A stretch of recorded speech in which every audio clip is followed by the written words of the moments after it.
The cause and effect matrix is a tool utilized to prioritize the potential strength of the relationship between input and process indicators, X's, and the output indicators, Y's. This is a subjective analysis tool that gives structure to team decision-making and is used to decide what X data to collect. To begin, list the key output indicators, Y's, across the top horizontally. These should be a relatively small number, say 5 or fewer.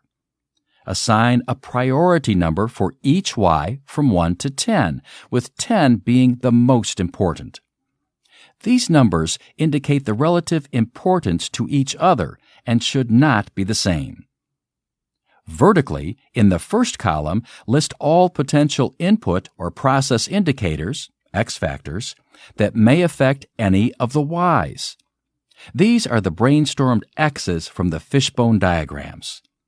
If there is a duplicate X factor, just list it once. Next, rate the effect or correlation of each input to output. For example, 0 equals no correlation. 1 equals little correlation. 3 equals moderate correlation. And 9 equals strong correlation. Cross-multiply each rating by the importance and sum across, putting the result in the last column. Harrison Street University templates and QI macros or Sigma XL templates for the cause and effect matrix will have this formula pre-populated. Finally, sort the results from high to low, prioritizing the X data to collect.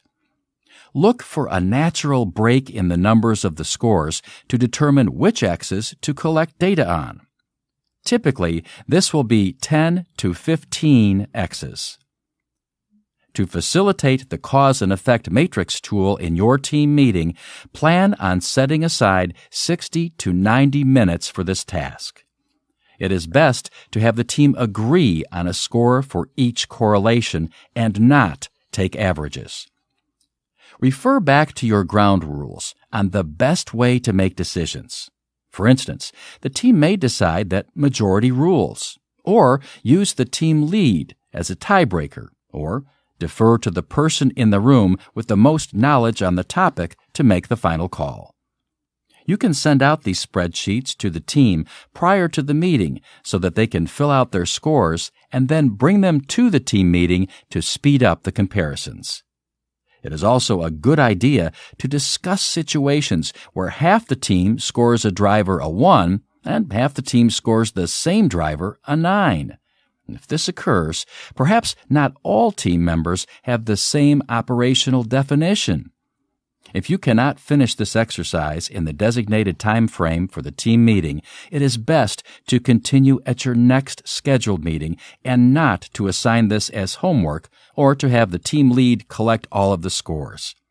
Doing this would create extra work with the opportunity for errors, as you may miss out on the chance to discuss certain pairings or be forced to take an average score when it should be a consensus. The cause and effect matrix is a very versatile tool and will also be repurposed in the improve phase as the solution selection matrix.